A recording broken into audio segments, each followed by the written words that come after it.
जी अस्सलाम वालेकुम। उम्मीद करता हूँ सारे भाई ठीक ठाक होंगे। आपका अपना भाई डॉक्टर अवैस विरक। हम टेक्नोलॉजी की बात करने जा रहे हैं। टेक्नोलॉजी, दुनिया की हर चीज़ में टेक्नोलॉजी आ गई है। टेक्नोलॉजी ने आके लोगों का काम आसान कर दिया है। हमारे ऐसे फार्मर, अगर ज़रात की बात करें हम लोग, तो ज़रात में लोग पहले बैलों से काम लिया करते थे, अब ट्रैक्टर आ गए हैं, उनका काम आसान हो चुका है। ऐसे ही दुनिया की हर चीज़ जो है ना, वो गाड़ियाँ, ये सारी चीज़ें जो है ना, लोग पंजाबी में कहते हैं टांगे से निकल के जो है ना, लोग गाड़ियों पे आ गए हैं टेक्नोलॉजी के ज़रिए। टेक्नोलॉजी हर चीज़ में बदल रही है। ऐसे ही आज हम लोग बात करेंगे टेक्नोलॉजी के हवाले से जदीद डेयरी फार्मिंग पे। जदीद डेयरी फार्म शेड कैसे बना रहे हैं, इसका मेन जो है वो, इस शेड का जो नाम है ना, वो वारस डेयरी फार्म है। वारस कैटल फार्म भी हम लोग कह सकते हैं। इसके जो ओनर है ना, वो मुदस्सिर भाई हैं। ये रुकन में है, मंडी वालदीन के एक गोजरे के साथ थोड़ा सा जो है ना, वो तकरीबन 3-4-5 किलोमीटर का सफ़र है।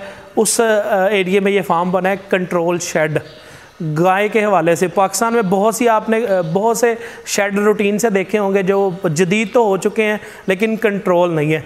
यहाँ पे जो इन्होंने फार्म का एक जो है वो स्ट्रक्चर बनाया है, वो कंट्रोल के हवाले से बनाया है।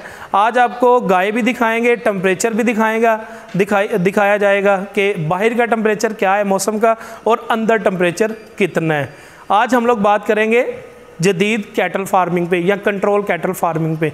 मैं आपको दिखाता चलूँ साथ साथ, ये काम शुरू किया है जी फार्मिंग का। ये बछड़ियाँ इनके पास, ये इस शेड की जो लंबाई है ना, वो तकरीबन 260 फिट है, और चौड़ाई जो है वो इसकी 50 फिट है। उसके अंदर खुरली बनी है, बंकर बने हैं बैठने के लिए, खड़े होने के लिए जानवरों के, ब्लोर लगे हैं, टोटल बंद है। एक साइड से थोड़ा सा ओपन है। ओपन दिखाइएगा ज़रा, ये आपको नज़र आ रहा होगा वीडियो में कि ओपन कितना है शेड, और साथ में बछड़ियाँ भी आप देखते आइएगा। और इस शेड का वो आपको सामने ब्लोर नज़र आ रहा होगा, वो सामने ऊपर ब्लोर आपको नज़र आ रहा होगा। ये सिर्फ एक ब्लोर लगा है। हम लोग अंदर खड़े हैं शेड के। शेड की 3 साइडें जो है ना, वो टोटल बंद है फार्म की। और ये जनाब टेक्नोलॉजी के हवाले से जदीद शेड है। इसको हम लोग कंट्रोल कैटल फार्म भी कह सकते हैं, कंट्रोल कैटल शेड भी कह सकते हैं। इसकी जो हाइट है, ये जनाब 18 से 20 फिट के करीब है इसकी हाइट। 18 फिट पे इसके दरमियान वाले गार्डन है, और साइडें मिला के तकरीबन 20 फिट के करीब इसका जो है वो छत की ऊंचाई बनती है। ये जनाब अब आपको साथ साथ दिखाते चले हम लोग। बाकी इनका जानवरों का डाइट प्लान, ये वो सारा आपके साथ नेक्स्ट वीडियो में शेयर करेंगे हम लोग। ये आप देखें कि जानवर कितने ज़्यादा सुकून में है। देखें, अगर जानवर सुकून में होगा तो डेयरी फार्मर सुकून में होगा। आजकल हमारे पास सबसे बड़ा मसला ही गाय में यही है कि गाय जो है वो गर्मी की वजह से बहुत स्ट्रेस ले रही है। स्ट्रेस लेने की वजह से गाय ना दूध पूरा दे रही है, ना अपना वज़न बरकरार रख रही है, वज़न भी तोड़ रही है, और जो है वो दूध भी कम दे रही है। ये आपको बाकी चीज़ें भी साथ साथ दिखाते चले। इसका जो शेड की जिस एरिए में जानवर बांधे हुए हैं, ये जनाब जानवरों की सहूलत के लिए इनको क्यूबिकल दिया हुआ है। इसको क्यूबिकल को बेसिकली हम लोग आसान अल्फाज में ये कह सकते हैं कि जानवर को नरम जगह जो है ना, वो बैठने के लिए दी है। इसकी जो लंबाई चौड़ाई है, इसका टोटल जो डिस्टेंस है ना, वो दीवार से 9 फिट है। और ये जो पाइप सामने आपको नज़र आ रहे हैं, इन पाइप की जो चौड़ाई है ना, ये है तकरीबन 4 फिट के करीब। यहाँ पे गाय, ये सारा एरिया जो है ना, वो जानवर को पक्का दिया हुआ है। यहाँ से खाएगा जानवर, और खाने के बाद जो है ना, वो वहाँ पे जाके आराम करेगा। ये आपको दिखाते चलें साथ साथ आप। ये जो जानवरों को बैठने के लिए जगह दी हुई है, ये तकरीबन इसमें 1 फिट के करीब जो है ना, वो नरम जगह, जिसमें रेत, मली या और कुछ भी हम लोग डाल सकते हैं। यहाँ पे मोस्टली जानवर गोबर भी नहीं करते, पेशाब भी नहीं करते, जानवर रहते भी सुकून में हैं। अब आपको मिलवाते हैं इसके ओनर से, फार्म के ओनर से। ये फार्म के ओनर हैं जी मुदस्सिर भाई।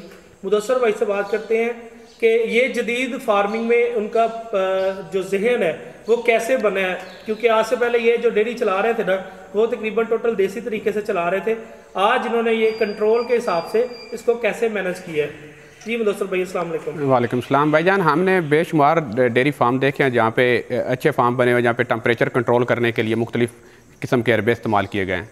हम इस वजह से हमने देख के ये कंट्रोल शेड बनाया है और अल्हम्दुलिल्लाह इसमें हमारा टेम्परेचर 28-29 के ऊपर नहीं जाता और अल्हम्दुलिल्लाह जानवर दूध भी अच्छा दे रहे हैं। सही है।